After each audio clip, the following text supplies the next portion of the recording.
Spoštovani gostje, dragi prijatelji, predsednik Vlade Republike Slovenije, gospod Janez Janša, minister gospod Černač, gospod Hojs, poslanci, svetnik, kolegi župani in vsi, ki ste danes tukaj pri nas v občini Prevalje na Šentanelu v naši idilični turistični vasici.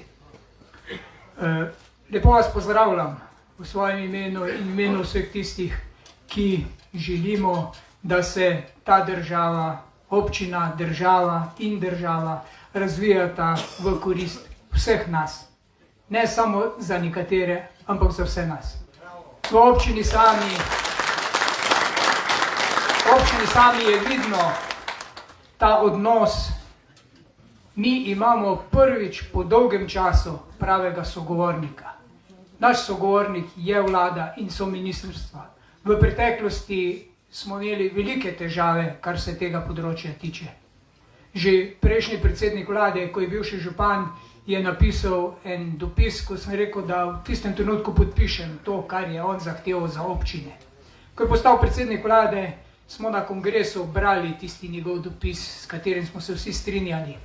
In ko smo ga vprašali, ja, gospod predsednik vlade, kaj pa zdaj to vaše pisanje, a zdaj pa to ne drži več, kaj vse občine potrebujejo.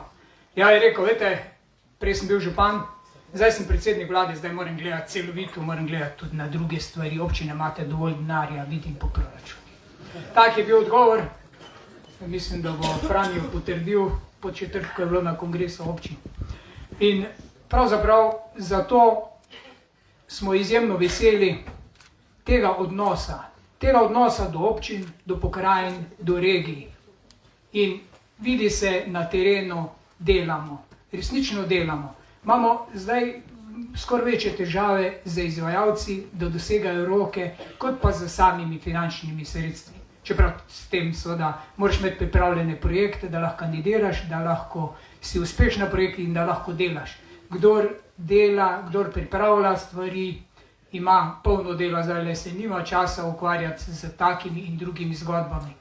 Zato smo Korošci pravzaprav žalostni, da smo videli, da so nekateri od drugod, ne iz Koroške, prišli pa risali kljukaste križe na naših šentanelskih cestah.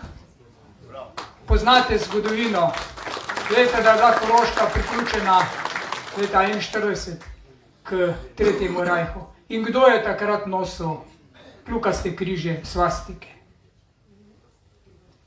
Zgodovina Koroške, vsaj toliko zgodovinskega spomina pa mi vsi skupaj imamo, čeprav že včasih pozabimo, kaj je bilo včeraj.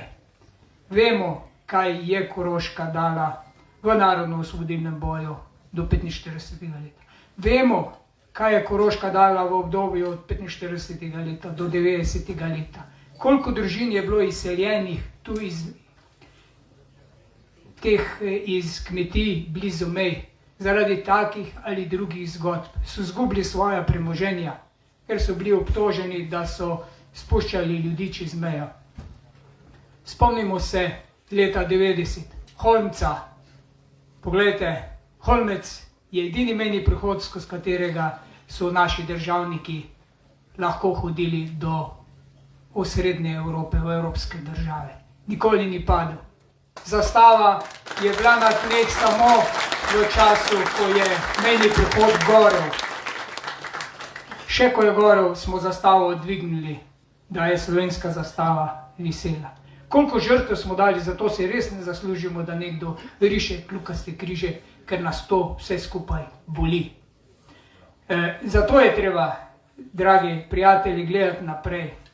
Fokusirati se na to, pred čem smo. Smo pred naslednjo finančno perspektivo, imamo finančna sredstva iz sklada za okrevanje. Fokusirati se na to, kaj bomo gradili in delali, da bomo čim bolj učinkovito uporabili ta evropska sredstva. To je izjemno pomembno za vse nas, ki pripravljamo projekte tudi na zalogo. Zato seveda računamo na ta odnos, ki je bil do zdaj tudi v bodoče. Želim vam, da vztrajate na poti, ki ste si jo zastavili, na poti enakomernega razvoja naše lepe državice. toliko lepot imamo in zato je prav fajn, da smo se srečali na Šentanelu, tudi na čistem obrobju te naše slovenske lepe deželice, zato da vidite, da gradimo tudi na teh območjih, ne samo po centrih. In ko se sprašujemo, zakaj vseeno ta razvojna razlika se veča med razvitim in nerazvitim delom države. Ja, žal imamo pač naravne danosti in pogoje take, da se center bistveno hitreje razvija in tudi hitrejši razvoj regij in posameznih občin, ki so v teh 30 letih samostojne Slovenije sigurno naredili vsi bistven premik, vendar ne moremo tako hitro razvijati standarda, ki ga naši ljudje potrebujejo. Hvala lepa in prosim ministre, vlado, še takega odnosa do občin, do podeželja in do periferije. Želim vam uspešno delo in čim manj takih in drugačnih bitk. Samo zato mogoče včasih korak nazaj, da naredimo 2 koraka naprej, da pomagamo nam vsem celotnemu slovenskemu narodu. Hvala lepa in želim lepo počutje tukaj na Šentanelu.